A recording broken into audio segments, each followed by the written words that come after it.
Okay. Let's do part 4. Well, we just got a big old bombshell in the last video. To be honest, I was not expecting that to happen. Changing surroundings and the feast celebrating spring. Sylvester took immediate action against Gabe Groschel and the Lies Gang faction. It was possible that Riarda was hurrying him, or maybe having her by his side had made it easier to speak with the Lies Gangs. Perhaps he was simply able to move freely now that Bonifacius had departed for Gerlach. Though I wasn't entirely sure of the reason, one thing was clear: it was happening.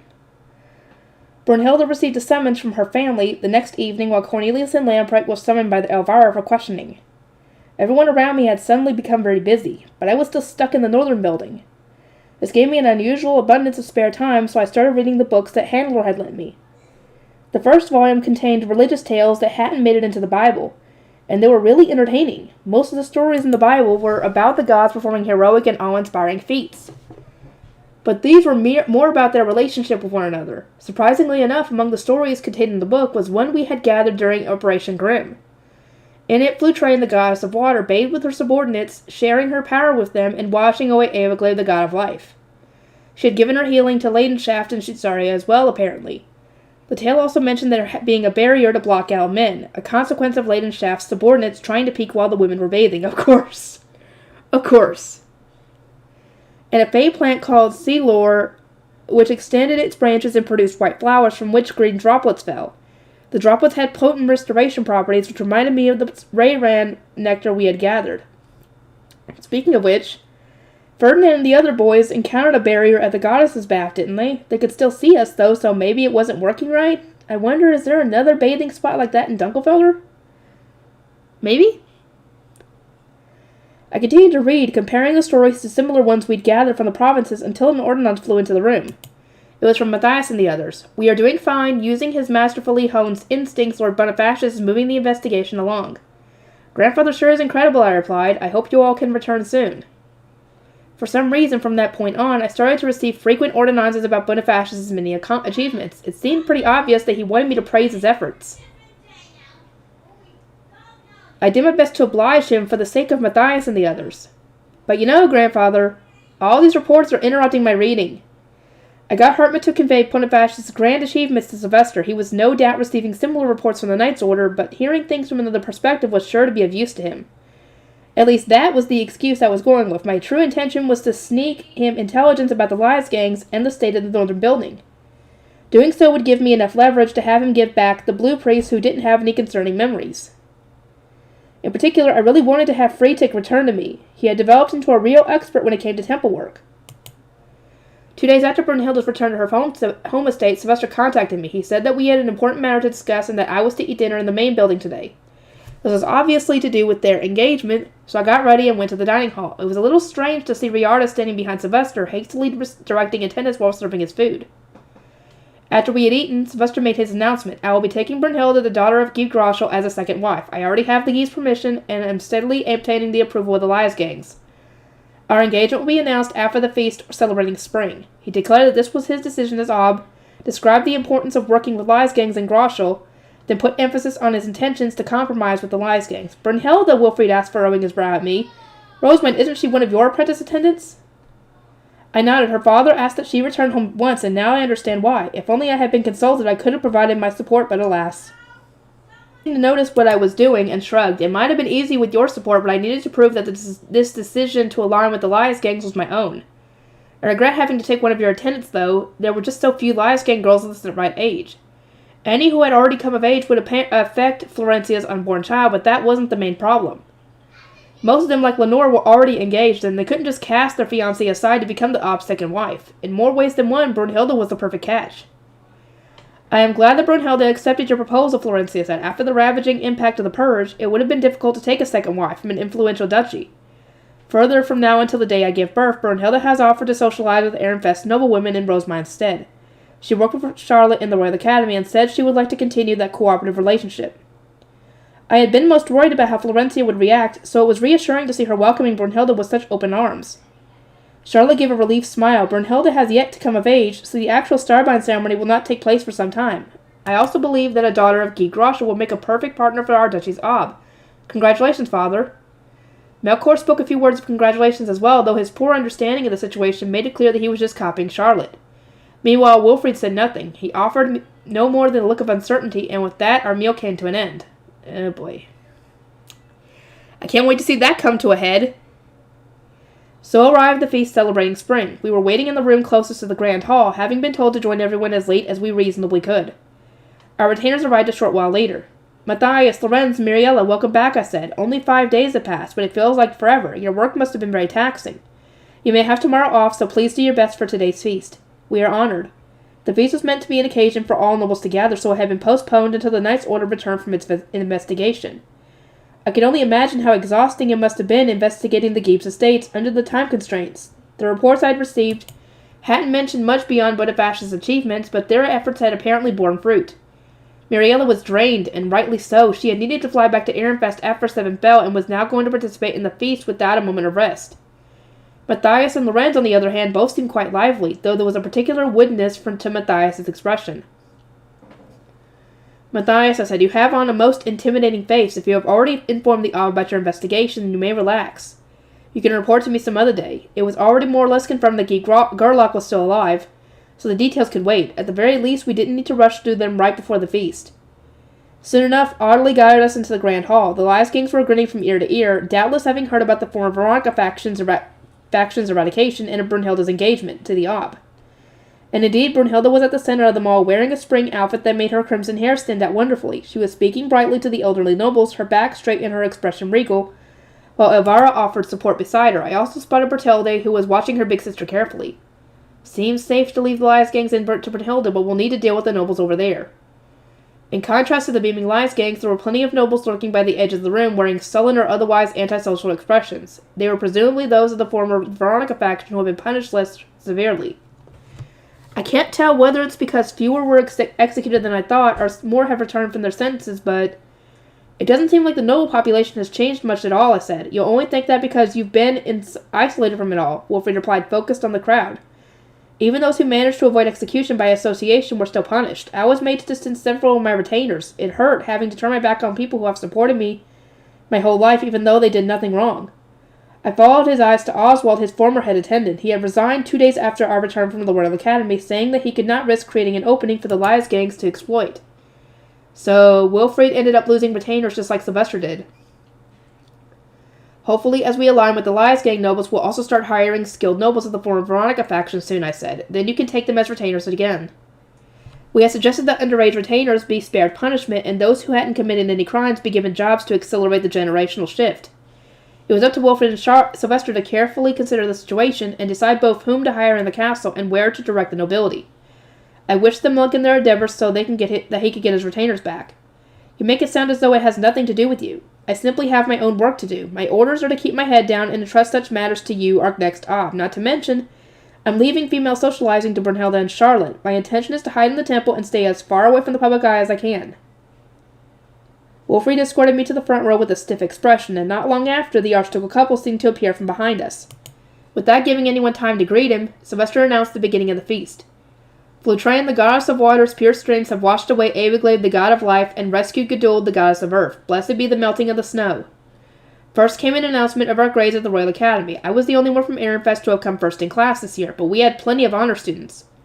We 3 Archduke candidates and several of our retainers climbed on stage to receive praise and rewards, as was now the norm. It was a joyous occasion for there to be so many skilled students among those who will one day support Ehrenfest, Sylvester said. Hone your talents and maintain your grades. Sylvester then told the gathered nobles what had occurred at the Royal Academy this year.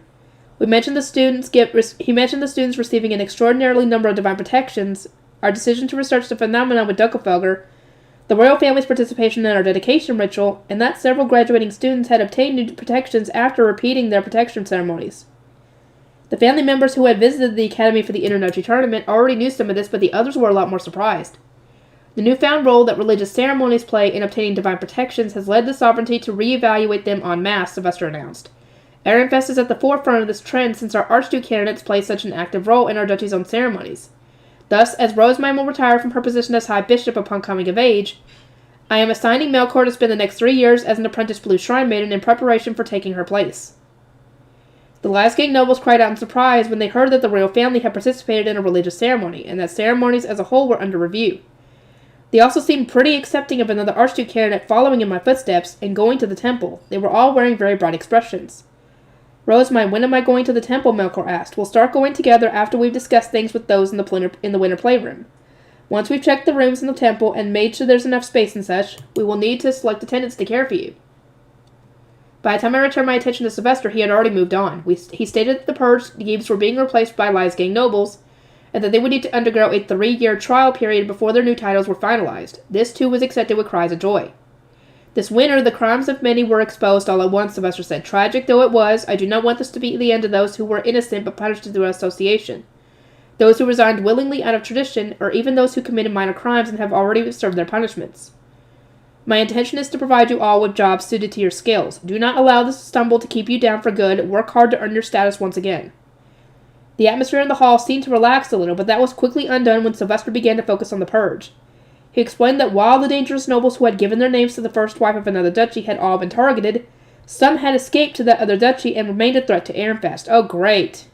So, Gerlach is now in Ahrensbach. Great. Ferdinand's going to have to deal with that now. Though I'm sure he can handle it. I hope.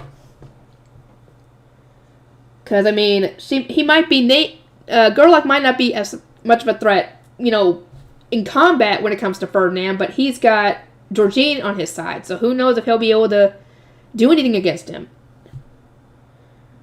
The Lysgang nobles assigned us Geebs are to oppose that threat, Sylvester announced. If you notice anything unusual or suspicious, contact the Knight's Order at once. In other words, the Lysgangs will be held responsible for any failures. A sea of previously overjoyed faces hardened as they realized that life still wasn't entirely good, even now that the former Veronica faction was destroyed. Furthermore, I will be taking responsibility for the Entwickeln in Groschel, which will be held this autumn. I shall arrange for a more concrete decision with the Geebs of the surrounding provinces and ask for their support, such that we are not looked down upon by the merchants visiting Ehrenfest from other duchies. Sylvester had chosen his words wisely. Saying that we didn't want the nobles of top-ranking duchies to look down on us would have elicited responses of, but we're a bottom-ranking duchy. They're going to look down on us no matter what. Implying that commoner merchants would turn their noses up was another story. Brunhilde often said that even the slightest change in phrasing could go a long way. As you can see, I intend to clasp hands with the Lysgang faction to work with its nobles to lead Ehrenfest. At the same time, I wish to hire members of the younger generation to work in the castle, for they are better used to interacting with other duchies. To prove my resolve, I am taking as my second wife the daughter of Geeb Groschel. During her time serving Rosemine as an apprentice attendant, she has contributed more than any other to dealing with the royal family and top-ranking duchies. At once, those of the Lysgang faction began to cheer and applaud. Some of the nobles were watching with wide-eyed surprise, but there had been such firm pressure on Sylvester to take a second wife that nobody criticized his decision. Brunhilde, to the stand, Sylvester said, beckoning her over. She glanced over once in my direction, then ascended the stage with her attendant, holding her head much higher than usual and wearing a resolute expression. Her attendant was carrying a small box, which I took to mean that she had obtained a proper engagement faystone. Brunhilde slowly knelt, and her attendant did the same and cast her eyes down. Riarda was carrying Sylvester's faystone, and when she saw that Brunhilde was prepared, delicately opened up the box it was sitting in. Sylvester took the faystone from within and held it out to his bride-to-be. Oh boy. Oh, Brunhilde, daughter of Geeb Groschel, chosen by... Dang it, how do I say this? Erwa Chaleren, the god of guidance. Will you become our flute train to support and heal this shaken duchy? Yeah, they're going to need the help on this one. Sylvester was alluding to the goddess of water's duties of supporting the goddess of light and healing the goddess of earth. Audley had said that second wives were more often compared to minor subordinate gods, so I could only assume that Brunhilde was very highly valued. She had also said that second wives were never to be compared to the goddess of light in public. Such a privilege was reserved for first wives. I will assume the duty with honor, Brunhilde said, accepting Sylvester's faystone before offering her own. I am here by the will of Erwaer Chaleren, the god of guidance of Ehrenfest. If you desire me as Ehrenfest's flute train, then that is what it shall become. It is all by dang it, how am I going to say this right? Erwa Chaleren's guidance. Sylvester accepted the faystone from his smiling new fiancée, then offered her his hand. She took it and stood it aside. Thus the engagement is formed, Sylvester concluded. The audience clapped and shone their staffs in celebration. Of course, I did the same. Please let Brunhilde find happiness in this union. Ah. Whoop! What the fuck? All of a sudden, a blessing shot out of me that was a little too bright. It seemed that I'd prayed too much. Oopsie! Rosemine? It's fine, Wilfred. It won't stand out that much. Of course it will. Shut up. I rushed to put away my staff and tried to look innocent, but all the nobles looking my way suggested that Wilfred was right. Whoopsie. My shoulders slumped. This had only happened because it was harder for me to control my staff now, but Feline gave me a comforting smile. This is an auspicious day for one of your retainers, Lady Rosamond. That you would grant her a blessing was well within our expectations. This much is more than acceptable. Okay, then, good. She's not standing out more than she already has, which is a lot. Feline is right, Judith added. That was a far cry from the pillars of light we saw on the Royal Academy, and nothing at all compared to giving a random blessing during class. Everyone will forget about this in no time. For some reason, their words didn't console me at all. It felt more like their weirdness sensors were completely busted. If given the chance, I believe you could have filled the entire Grand Hall with your light, Hartman said. Clarissa and I would be over the moon if you could follow your heart and grant us an overflowing blessing during our starbind ceremony. Now I'm worried about Hartman and Clarissa's starbinding. Oh, great. Okay, how long have I been doing this? Only 16 minutes. Wow, that was fast. It was the day touring the temple. It was the day of our tour, and our high beast soared through the air in a single file as we made our way to the temple. The children from the playroom were chatting away in my panda bus. They were going to experience life in the temple before we asked them to choose between living there and in the castle, and Melkor decided whom he wanted to serve as his temple attendants. Thus the 4 children who had been left in the playroom, 2 boys and 2 girls, with Nikolas being among them. Dang it, I hate that. The parents of one of the girls had been executed, while the parents of the other children wouldn't return from their punishments for years to come. Incidentally, the parents who had only been lightly punished had already retrieved their children. Far more were taken back from the playroom than from the temple. In this world, pre-baptism children sure are treated differently. Yeah, sadly. This is the temple, I said upon our arrival at the front entrance. Everyone do step out. You've been behaving excellently so far. Inside my panda bus, the seating arrangement was as follows. Judith and Lenore at the front, then Melkor and a guard knight behind them, then the playroom children, then Cornelius and Samuel at the very back. We had used Saria's shield before leaving to confirm that nobody held any malice. But even so, the guard knights had been adamant about keeping a close watch over the children. That was their job, so I was letting them do as they liked. Your high beast is so cool, Rosamond, Melkor said. I never seen one get so big. I want one just like it. I would love for us to have matching high beasts, I replied, but that only made his retainers grimace. Lord Melkor once said, clearly uncomfortable. Gruns are, as the son of the Ob, tradition dictates that you must use a lion as your high beast, another added. Well, I mean, he could always use a lion as the front portion of his, like she has panda for hers. He could use a lion for his. Why not? He could still do it. The scholar and attendant who had been riding with their own high beast put them away. Meanwhile, everyone else marched out of Leslie. I watched the children gazing up at the temple out of the corner of my eye as I went over to Hartman, who was clad in blue robes and my temple attendants. Preparing for today must have been quite the ordeal, I said. I greatly appreciate your efforts, Hartman. He gave a bright smile. I am glad to have been of use to you, Lady Rosamond. After discussing matters with the temple attendants, and considering what would be safest, we have decided to show them to the chambers of not the High Bishop, but the High Priest. I intend to serve as their guide, so you may dismiss your high beast and change clothes in the meantime. Grateful that Hartman was taking care of showing our visitors around, I checked to make sure that everyone had gotten out of my panda bus, then morphed it back into a facestone. After that, I went with Fran, Zom, and Monica to the High Bishop's chambers. Daniel and Lenore accompanied us as guards, and my other retainers took the job of guiding Melkor's group and looking out for the children. Judith and Feline were great at handling kids, maybe because they had both had younger brothers. Back at last, I said. It's been some time. Has the temple changed in my absence? Fran and the others replied with their usual peaceful expressions. The tension immediately drained from my shoulders, and the muscles of my face, wearied from the fake smiles I constantly needed to wear at the castle, started to feel more at ease. The High Bishop's chambers are the same as always, Fran reported. The orphanage, on the other hand, has changed quite considerably as a result of all the new children. I nodded, at which point Monica added with a smile, Wilma is there now, preparing to welcome everyone. Nicola has also made sweets for our guests, as per Lord Hartman's instructions. That must have been difficult, since neither Hugo nor Ella is here, I replied. I was only visiting the temple for this tour, so my personal chefs had stayed behind in the castle. She made Peru cakes, as I understand it, so it was very manageable for her alone. The Perus were supplied to us by Guntra and the orphanage children. They timed it well, since the Perus go bad if not eaten quickly. They had gone out of their way to put away some Perus for me, since they knew how much I enjoyed eating them. That was nice. Daniel was bound to be pleased too, considering that he looked forward to Peru cakes each winter. Gil and Fritz finished their work for the morning and directed them those in the orphanage to clean the temple, Zom said. The Grey Priest will also be gathered in the orphanage by the time everyone arrives. Thank you, Zom. From there I got Monica to help me change clothes. It had been quite some time since I last donned the High Bishop's robes. Monica, will you invite the Merchants Guild and the Plantain and Gilberta companies here 3 days from now? I asked. There is an urgent matter we must discuss. As you will, she replied while dressing me. It will be wise to have the Gilberta company alter these robes. The hem comes up much higher than before. On closer inspection, she was right. The hem had originally been tailored to go down past my shins, but now it sat just below my knees. Yes, I'm growing so much taller. Yay! This was the first time I'd ever... the hem had originally been tailored to go past my shin, but it sat just below her knee. So her shin and then her knee. So, yeah, she is growing a little bit. Ever seen such a clear indicator of my growth? It was probably the result of the Jareve melting away all my mana clones. Or was it because I wasn't compressing my mana anywhere near as much anymore? Either way, I was happy. Once I was changed, I went to the High Priest chambers with Brian and the others. Melkor's Guard Knight was standing in front of the door for some reason, but he let us through without issue.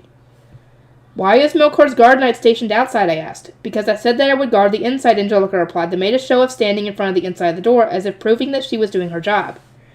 I could imagine that she had declared she would take a pretty usual position, leaving Melkor's Guard Knight with no choice but to stand outside on his own.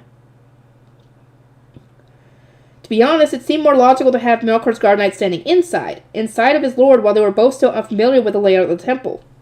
But if everyone else was fine with this arrangement, then so was I. Welcome back, Lady Rosemine, Nicola said. We are serving Peru cakes today. A sweet aroma tickled my nose while Nicola and Lothar brought in Peru cakes. The familiar scent was sheer heaven. I took in Nicola's gleaming smile, allowing its radiance to heal my soul while Ymir pulled my chair back from me. Then, the very moment I sat down, Fran, Monica, and Hartmut attendants began preparing tea. The children were all staring at the Peru cakes, overflowing with anticipation, but Melkor's retainers were carefully watching the work of the temple attendants. I smiled, recalling how Brunhilde had shot appraising looks every which way. Well trained, aren't they? I said. Hartmut and my attendants were all trained by Lord Ferdinand. My retainers also watched them carefully at first to see how much Grey Priests are capable of.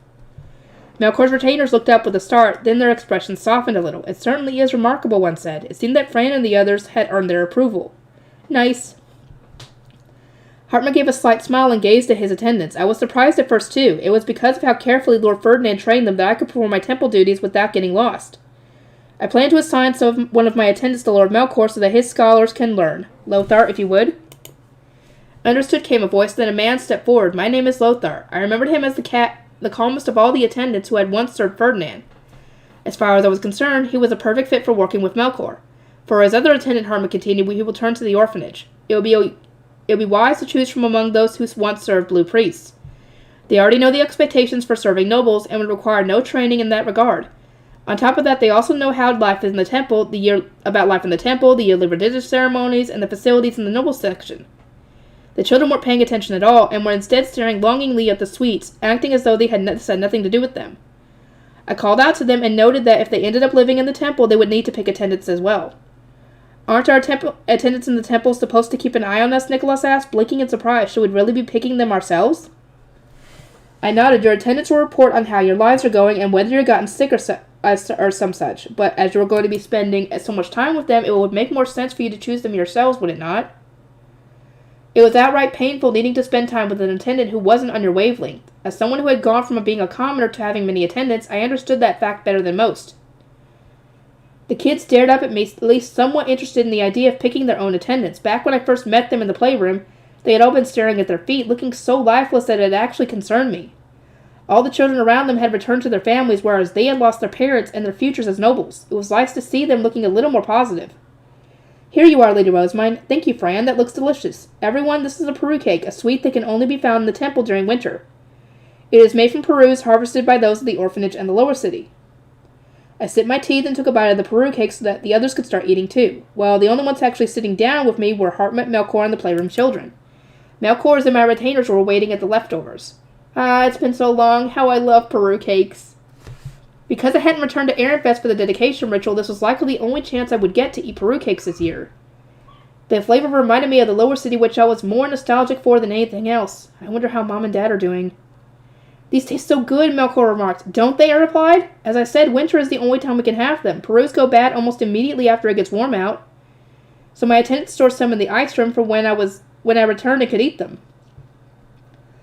Melkor held the most status of all of our guests, so only after he gleefully dug in did the other children begin reaching for Peru cakes. They were all doing their best to appear elegant, but I could see how quickly they finished their sweets. Nikolai said, we don't have much time on our hands, so tell the retainers to take turns eating now while we have the chance. Daniel in particular is fond of Peru cakes, so please give him a few extra. At once, Hartman raised an eyebrow at me. Lady Rosemine, Daniel and Cornelius ate Peru cakes during the dedication ritual. There's no need to give them special treatment. Oh my, they enjoyed them without me. Then give them the same amount as everyone else. I had considered it a shame that Daniel would only have this one chance to eat them, but this new information changed things. Daniel stiffened and then glared at Hartman. You said those were a reward for helping with the dedication ritual, didn't you? Do you not consider it arrogant to accept special treatment from Lady Rosemine after having already received a reward from me? I sipped my tea, resolved to leave them to their squabbling. Fran had given me the blend that Ferdinand enjoyed most, and the strong aroma took me back. Though I can't imagine these chambers were this full of chatter when Ferdinand was the high priest. Lady Rosemine, Nicholas began, clenching his fists and pressing them against his lap as if expecting to get yelled at. You are... Yes, Nicholas? You are my elder sister, correct? Indeed, you are my paternal half-sibling. Cornelius tried to interrupt saying my name in a very low voice, but I chose to ignore him. I was only speaking the truth. I am the obs-adopted daughter, I continued. I am forbidden from treating even Cornelius and Lamprecht, my full siblings, as brothers in public. Thus, I cannot show you any favoritism either. I imagine Cornelius would be none too pleased. Cornelius and Nicholas both gave me looks of relief. I'm glad you understand, Cornelius said.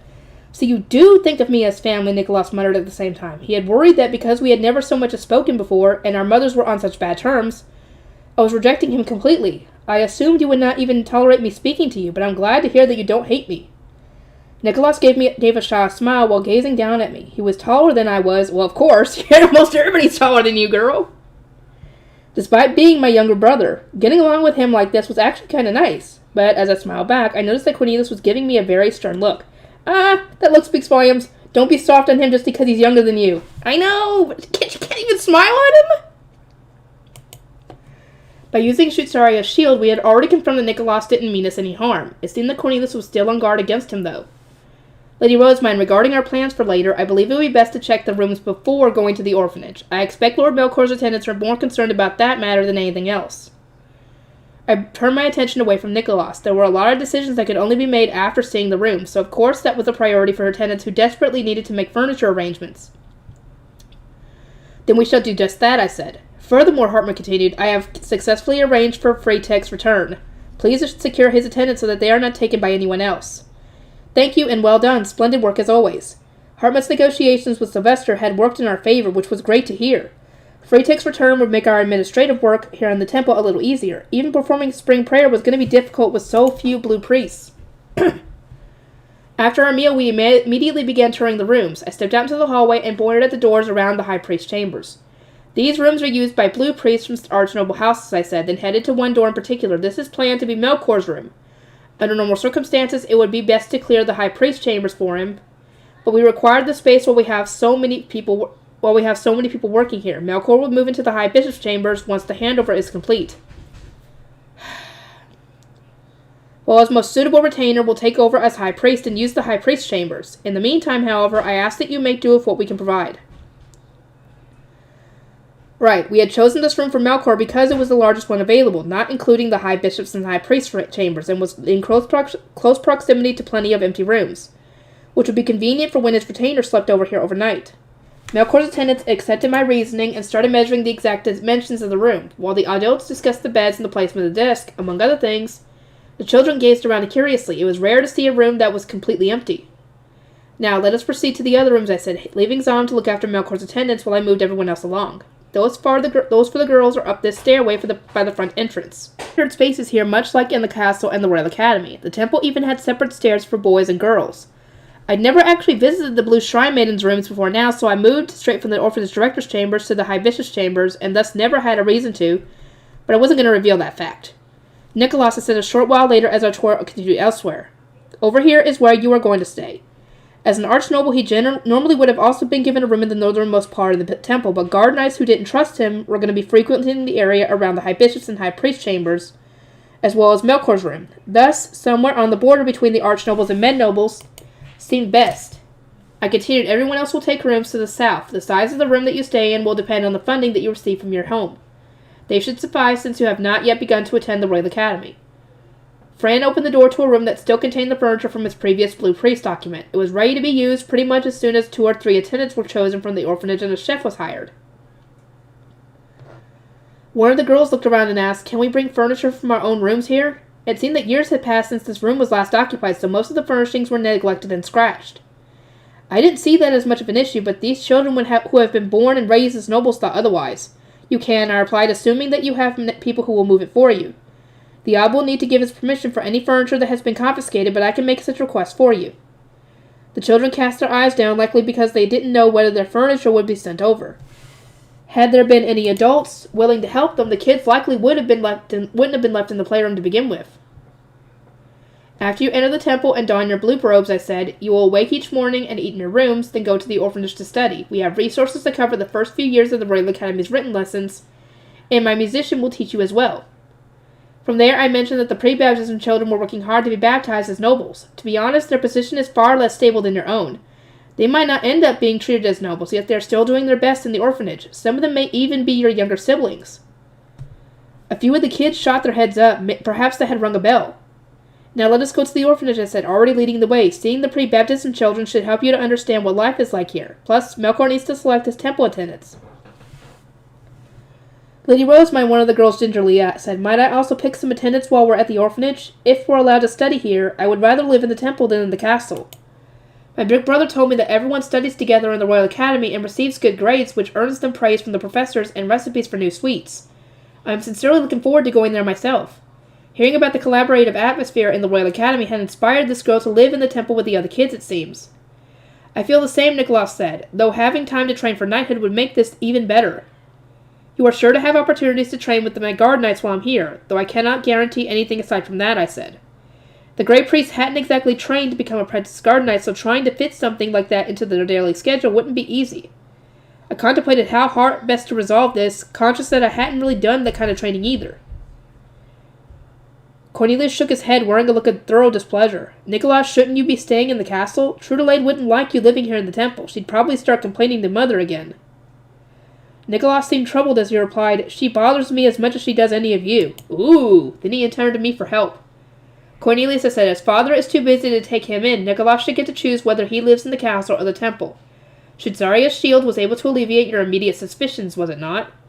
"I don't know," he muttered, averting his eyes in a show of annoyance. Even now that Nicholas had proven he felt no malice toward us, everyone assured me he was dangerous. Still, I wanted to hear him out while we had this opportunity to speak face to face.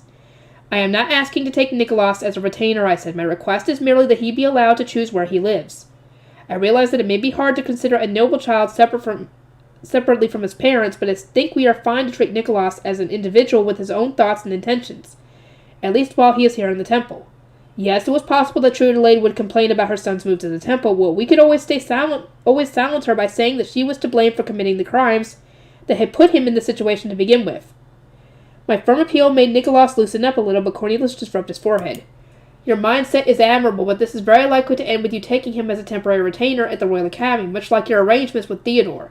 "Oh, I didn't think of that." "You're very smart, Cornelius," I said. "The idea hadn't even occurred to me." "You shouldn't have said anything!" Cornelius clapped a hand over his mouth in shock, while Lenore gave him a few comforting pats on the shoulder. After leaving the noble section of the temple, the orphanage came into sight. Fran and the others opened the door and guided us into the dining hall, where my attendants Wilma, Fritz, and Gil were all kneeling. Behind them were the Grey Priests and Shrine Maidens of the orphanage, also on their knees, and even further back were the apprentice and pre-baptism children. "Welcome back, Lady Rosemine," they said. "Lord Melkor, we have been awaiting your arrival. It seemed a lot busier here than usual. There are plenty more children around the same age as Dirk and Conrad, likely those sent here as a result of the purge, and more Grey Priests and Shrine Maidens because of the Blue Priests who had returned to their homes. Seeing them all made me realize the true scale of the purge.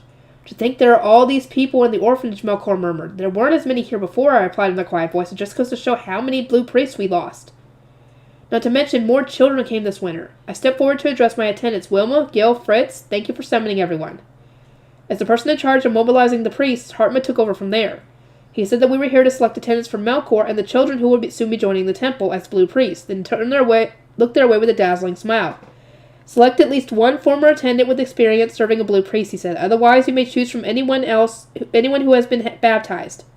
Those here at the orphanage are well-trained and quick to learn new duties. You may even select those of your age to be your apprentice attendants. Melkor looked at the crowd of grey robes, his eyes brimming with curiosity. Hartman continued, Lord Melkor, you may pick 5. Everybody else pick 3, including someone who can help you cook your meals. We will start by gathering together those who already have experience serving as an attendant. Gil, Fritz. Gil and Fritz did as instructed, after which Hartman began hand-picking the most ideal candidates from among the grey priests and shrine maidens. Using his perspective as a noble, he divided all those with attendant experience into 2 groups, left and right, and then told the former to stand down. Those still standing before you have worked assiduously here in the orphanage, never showing even a trace of dissatisfaction about having lost their place beside a blue priest, Hartman explained. They have sharp eyes and always consider the needs of others. I am sure they will serve even a young lord of great diligence. Some of the grey priests and shrine maidens had apparently complained about needing to work in the orphanage again and taken their frustration out on others. I was surprised to hear that. I never realized just how much Hartman knows about the orphanage, I muttered. Feline overheard me and giggled. He visited more than anyone and remained in close contact with your attendants. Dirk and Conrad really admire him, and he uses their youthful perspective to gather information. It seems they state their opinions without any reservation. Daniel added in a whisper, Hartman's good relationship with the grey priests and shrine maidens might seem innocent enough, but you should remember that he views them at all in terms of how they would perform as your attendants, Lady Rosemine. His grading is very harsh. Roderick nodded and then said that Hartman was just as harsh when grading his own fellow retainers. It seemed that his excellence made others fearful at times like this. So it's kind of like Ferdinand in a way. Hartman and Ferdinand would really get along very well, I think. Except for Hartman's accession, of course, but still. Nicholas carefully listened to Hartman while waiting for Melkor to make his first choice. Meanwhile, the grey priests and shrine maidens with that attendant experience waited in place, motionless, surprised, and scared about Hartman's ruthless selection process. Wilma summoned the pre-baptism children, I instructed, and watched the children too young to be taken as attendants were lined up. As well as Dirk and Conrad, these were the new faces they would join this winter. I watched out of the corner of my eye as Feline and Conrad met one another's gaze, and then, Brother! One of the children I cried out in surprise, and followed the boy's eyes led me straight to Lorenz. Is that your younger brother, Lorenz? I asked. Yes, my lady, we only share a father, but my mother planned to take him in for his baptism since his own mother passed away. Seeing the warm smile on Lorenz's face as he looked at the boy, Bertram reminded me that he had welcomed the orphanage arrangement for saving his younger brother. Once we are done here, you may speak with him at your leisure, I said. Next, I asked the children how their studies were going and whether anything troubling had happened over the winter. They responded in slightly quavering voices that they were getting better at cards and playing cards. As it turned out, some were even managing to beat Dirk and Conrad, who had utterly trounced them at the start. They have been very dedicated to their harpsichord practice as well, Wilma said. I am their only music tutor at the moment, but once you properly return to the temple, they will also have Rosina to guide them. She went on to tell me what practice she was doing with the especially skilled children. I was pleased to hear that even those who had initially struggled with the temple's lifestyle had managed to adapt. Dirk and Conrad served as fine examples for the other children and offered help to those who needed it, Wilma added. I see. Dirk, Conrad, thank you both, I praised their efforts, then promised to get them perused cakes later. We had some left over from our tea party. Do share with Delia and Lilia as well, Wilma said to me. They have been doing more to look after all these new children than anyone else. I turned to look at the 2 girls who were standing further back. Neither of them could be chosen as attendants, Delia because she was forbidden from leaving the orphanage, and Lilia because her child had yet to be baptized. I am grateful to you both as well, I said. Please enjoy the Peru cakes with Dirk and Conrad. We are honored. After hearing how things had gone over the winter, I addressed the gathered children. I came bearing some good news. 5 of you are going to be returned to your parents at their request, and they will come to pick you up soon. I called out the names of the 5 children, and their faces lit up with glee. All the other kids immediately deflated crestfallen. That is not all, I said. The Ob has a message for those of you who remain. He will meet each of you in the autumn and decide then whether you are to be treated as nobles. Those who receive his approval will be baptized in the winter. This is not how you hoped things would go, I am sure, but please work hard so that you may become nobles. Understood, exclaimed Lorenz's little brother Bertram, unmistakably determined. I could guess from his height and speech that he was close to his baptism ceremony. And the look in his eyes made it clear he was resolved to live as a noble. The other kids raised their heads as well, seemingly inspired. That is all from me, I concluded. Perhaps you could show me the fruits of your studies while Melkor and the others are picking their attendants. Lorenz, Feline, you may speak with your little brothers. I took my retainers to the corner with books, toys, and instruments while Lorenz and Feline went to their siblings. Matthias and the others who were visiting the orphanage and temple for the first time widened their eyes at the lined-up harpspiels. There are this many Harspiels in the orphanage, Matthias asked. We retrieved them from the children's various estates so they could practice before their debuts, I replied. This is my first time seeing them all together as well. There were 10 small Harspiels lined up on a tall shelf, which made the corner feel a lot like the music room of an elementary school. They were probably being kept just out of reach so that the little children wouldn't mess with them. The Harspiels aren't the only surprise, he continued. Although there aren't any textbooks on them, the bookshelves here look the same as the ones in the Royal Academy. These textbooks are important, but yes, these shelves are impressive, are they not? You might also notice the book of commoner stories that we made when testing the printing press. The stories from around Groschel that Lutz and Gil had compiled into a book had a very unique appeal compared to those sold by nobles. And since the book wasn't for sale, most nobles couldn't read them. Do give it a look if you're curious, I said. You might find it entertaining to glimpse what life is like for the commoners. In a blink of an eye, Muriella poked her head out from behind Matthias. Of course. As I will be participating in the printing industry henceforth, I shall take you up on that offer, Lady Rosamine. And her green eyes sparkling with wonderment, she fluttered over to the bookshelf. She was an avid lover of romance stories, so I had to wonder if she would take to tales from the lower city. If nobles actually do like commoner stories, that should dramatically expand the kinds of books I can print. Fingers crossed. As my mind wandered, I took in the melody of the children strumming their harpspiels and watched some of the others read. After playing a few more notes, one of the girls playing harpspiel stopped and gazed somberly at the children selecting their attendants. Why is my big brother not joining us in the orphanage, she asked, almost certainly referring to the boy who wasn't Nicholas. He has already been baptized as a noble, meaning that simply isn't an option for him, I explained. That said, he will be staying in the temple as an apprentice blue priest.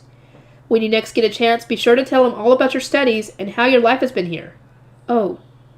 I understood why she wanted them to live together as siblings, but there was a stark difference between those who were baptized as nobles and children yet to be baptized at all.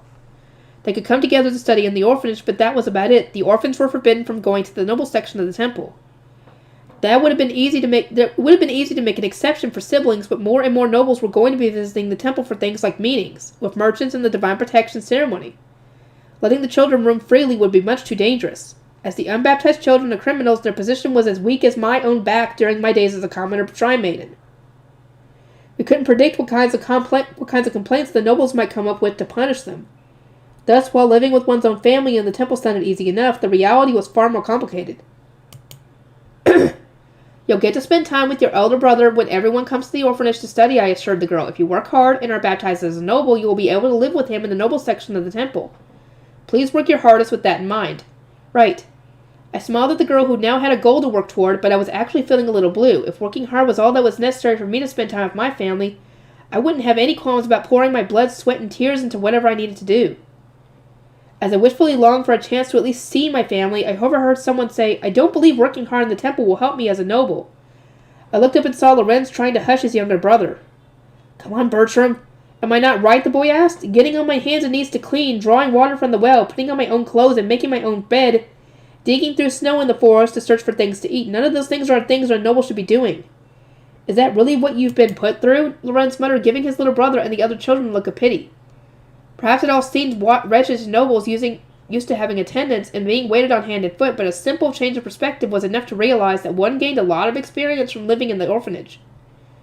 It certainly is a struggle having to go without the help of attendants and embrace the self-sufficiency of the orphanage, I said. To be honest with you, were I to attempt it, I simply would not survive, because that's your poor health right there. If you didn't have the poor health, you probably would be able to, big time.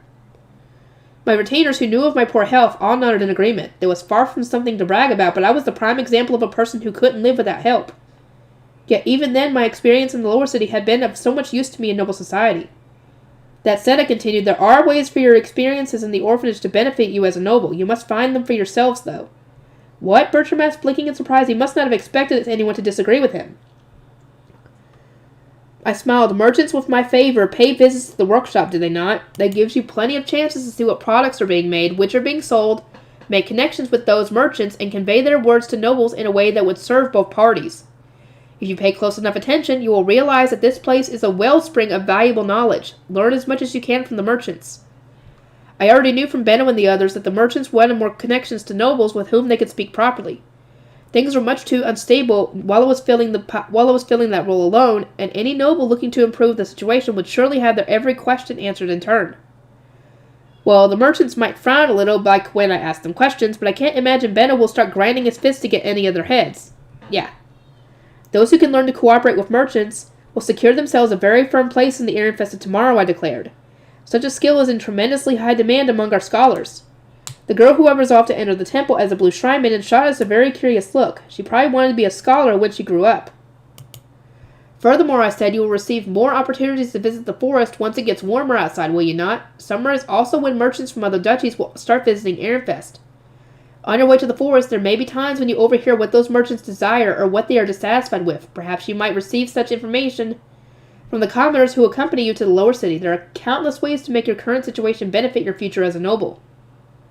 In response to my assertion, most of the surprise came not from the children but from our noble retainers. If the kids raised in this orphanage use their experience well, they can become fairly talented scholars.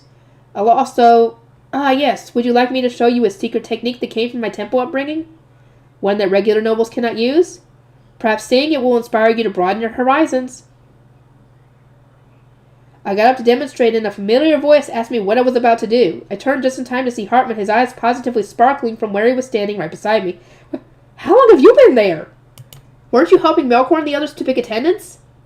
I was taken aback, but then I saw Melkor coming over as well, looking curious. It seemed safe to assume that the selection process had just concluded. Well, whatever. There was no point in thinking too hard about Hartman's shenanigans. I asked the children to step back for safety's sake, then took out my high beast face stone while looking at the well-cleaned, well-polished white floor. This is my high beast face stone, I announced. As you are the children of nobles, can I assume you all have seen high beasts and know that those stones can freely change shape? Bertram nodded, though he appeared a little on guard. Observe, I said, then expanded the face stone into a balloon, much like I had once done with Ferdinand. My control over my mana was now good enough that I could pop it without firing shards all over the place, so that was what I did. The face stone broke apart into chunks, which dropped to the floor into puzzle pieces. Your high beast face stone! How will you get back to the castle now?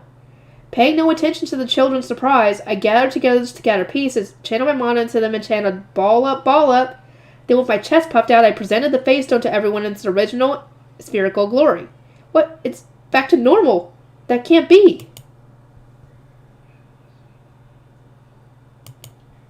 As the nobles cried out in shock, similarly to how Ferdinand had called my little stunt unnatural, I smiled at Bertram. Dried out clay will merely crumble apart in your hands if you try to roll it all together, but add water, and it becomes soft and malleable. In a similar sense, it becomes possible to reform a face stone if you channel mana into it and squeeze the pieces together. But softening of shattered face stone shouldn't be possible. Well, it's possible for her. She's done it. You guys saw it. The nobles stared at my reformed face stone as though they couldn't believe their eyes. But, well, we didn't have the same common sense. What was impossible to them was possible to me. The important part is to visualize moving the mana, I said. Do not limit yourself to what you think is possible. Anything that you do here might prove useful one day, be it touching the earth, putting on your clothes, or cleaning the floor. How you capitalize on these experiences is up to you. My retainers must have remembered my claim that experience made it easy to visualize the mana compression process. They began looking around the orphanage as searching for hints. Seems you're gonna have more fun here than you would living as a regular noble, Lorenz said, patting his little brother on the back. Good luck, Bertram. Bertram responded only with a nod. Although he didn't seem entirely convinced, I at least got the feeling that he would make every experience here useful in one way or another. Rosemine, I want to have lots of experiences too, Melkor said, a glint in his indigo eyes. I want to have loads of talents like you. It's so amazing how you can do things that nobody else can. I smiled at him. Most other nobles are lacking experience in the temple, so you may use your time here to the fullest. Going to the temple meant traveling through farming towns for ceremonies, so he was sure to have many interesting experiences. Right. Melkor's enthusiasm, despite being a member of the Archducal family, seemed to make the other children more optimistic about their new life in the temple and their upcoming experiences. But as I was enjoying the satisfaction of having raised their spirits, Daniel leaned over and whispered in my ear, Lady Rosemine, I struggle to see why that display cheered them up. They won't be able to reform face stones without having an enormous mana capacity. Daniel, shh! The children all selected their attendants and would be accepted as apprentice blue robes after spring prayer. In the meantime, their attendants discussed setting up rooms for whomever they were serving. Talk of chefs and food would need to wait until after a meeting with Benno and Frida. Hartmut the High Priest looked around the newly chosen attendants. All of you will be making preparations for your new lord or lady. I will provide instructions for their education as blues at a later date. They will start visiting the orphanage after spring prayer and under Lord Melkor's leadership, though worry not. My own frequent visits have already paved the way for you. He seems kind of proud about the last part, but blue priests aren't really supposed to visit the orphanage so often. I had always been hoping for the culture in the orphanage and among the blue priests to change, and it seemed to be happening faster than I ever thought. Back when I first started going to the orphanage as an apprentice Blue Shrine Maiden, I was pretty sure it hadn't been a place where an Archduke candidate could show up at will. Still, Melkor's retainers seem to have an entirely different view of the temple now, and as I hoped that these positive changes would continue, Hartman began his last farewell. Let us offer our prayers to the mighty king and queen of the endless skies, the mighty eternal five who rule the mortal realm, Flutrain, the goddess of water, Ladenshaft, the god of fire, Shutzaria, the goddess of wind, Gadul, the goddess of earth, Abiglave, the god of life, and finally, Lady Rosemont, the saint of air and fest. Praise be to the gods! The great priests and shrine men shot their arms and right leg up in prayer. Even the children who had only entered the temple this winter performed the gesture without the slightest hesitation. Meanwhile, those who were completely new to the temple, Matthias, Lorenz, Melkor's retainers, and the children of the playroom, looked slightly repulsed. Wait, what was that last part? Hartman had delivered the prayer so naturally that I paid the words no mind, but now that I thought about it, had he included my name among those of the gods? I was overcome with a certain urge to shout, "What's the meaning of this?" and interrogate him, but we were in full view with so many people. In the end, I took my leave without a word of protest, although there was nothing I could do to keep a forced smile from twitching. Okay, I'll get to work on the next post, and I'll see you guys in the next one.